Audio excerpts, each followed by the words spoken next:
بې مینې بې ضمیره بې اعتباره سړی نه بې مینې بې ضمیره بې اعتباره سړی نه نور هر څوک په ما ګران وي خو بېکاره سړی نه او چې تل د خپلو وروڼو په ذلت پسې پسې وي چې تل د خپلو وروڼو په ذلت پسې پسې وي کامیاب بشي ملګرو خو ناکاره سړی نه خلګي خواږه لګي خلګي خواږه لګي ستا کاته په زړه لګي دا کاته د هیر مشه دا کاته د هیر مشه دا تا سره ښه لګي ستا په واده څه باور ستا په واده څه باور ستا په واده څه لګي عشق لکه د بنګ لوګی عشق لکه د بنګ لوګی کله کله ولګي هغه سړی هغسې هسې په ما ښه لګي ګرانو مینهوالو کتونکو سلامونه او نیکې هیلې مې ومنئ په پروګرام د غره لمن کې زه بادشاه خان چټک او سره د وحید ملنګ تاسو ته پته وي چې په پروګرام د غره لمن کې مونږ ادبي خلک میلمه کوو هغه خلک میلمه کوو چې هغه لیک کوي او ښه لیک کوي د فایدې لیک کوي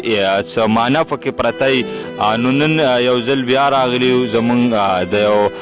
ځوان او د خوږ ملګري خواله سیف الله فریاد خواله راغلي په دغه هیله چې د هغه نه څه ریکارډ کړو د هغه نه څه واورو او هغه تاسو ته واورو نو نن راسه میلمه دی سیف الله فریاد صاحب پروګرام کې تاسو ستړي مه شوي او خپل مختصر شان تعارف را سره وکړئ او ستړي مه شي درته ډیره مننه باچا خان چټک صاحب او د وحید ملنګ صاحب ډیره مننه کوم چې د قیمتي وخت نه ټایم ویسته او موږ خواله رالل نو زه به دومره لنډه پیژندګلو وکړم چې سیف الله مې نوم دی او فریاد مې تخلص دی او د ګردۍ اوسېدونکی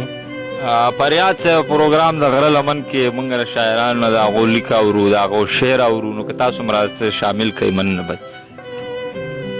سماعت کوټ غزلې به ورسره شریکې کړمه د غزل نه مخکې یو دوه شعر دي چې بې مینې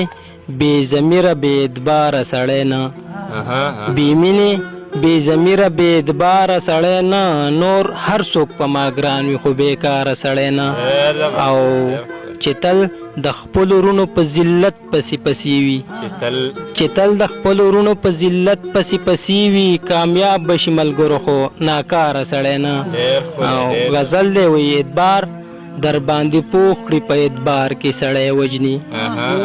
اعتبار در باندې پوخ کړي په اعتبار کې سړی وجني د وس دور یاران خو بس په لار کې سړی وجني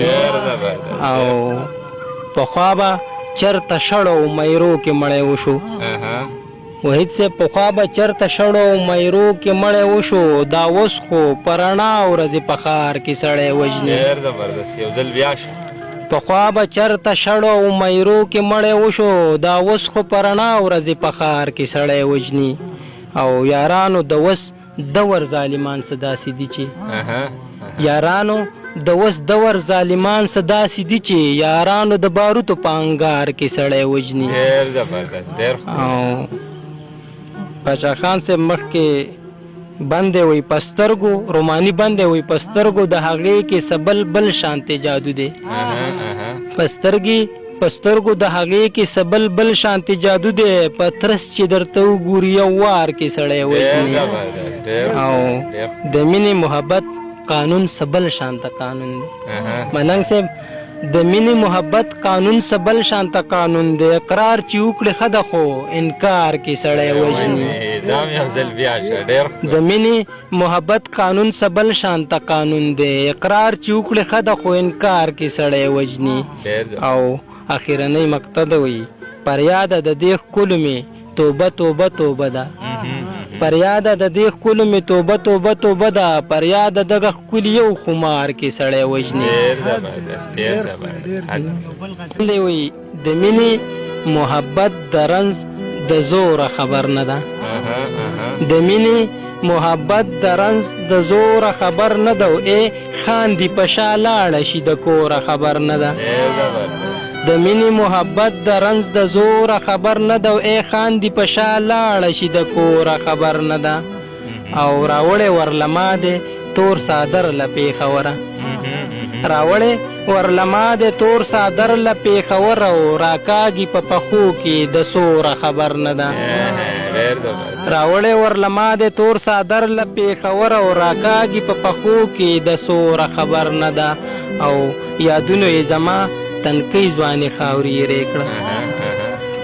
یادونه زما تنکۍ ځواني خاورې یې کړه او نادانه د خپل یاد د سړی خوره خبر نه ده یادونه زما تنکۍ ځواني خاورې یې کړه او نادانه د خپل یاد د سړی خوره خبر نه ده او غمجن ورته ولاړم له ډېر وخت نه انتظار کې غمجن ورته ولاړم له ډېر وخت نه انتظار کې او ویل زه مړه ورکېږم راګوره خبر نه ده غمجن ورته ولاړم له ډېر وخت نه انتظار کې ویل زه مړه ورکېږم راګوره خبر نه ده او څه ډېره موده پس یې راته وویل چې فریاده څه ډېره موده پس یې راته وویل چې فریاده دا رنګ دې ولې جړ دی بې سوره خبر نه ده ډېره مننه مهرباني کتونکو تاسو د فریاد صاحب ښکلې او زړه پورې شاعري واورېده د یو بل پروګرام پورې موږ له اجازت راکوي الله پامان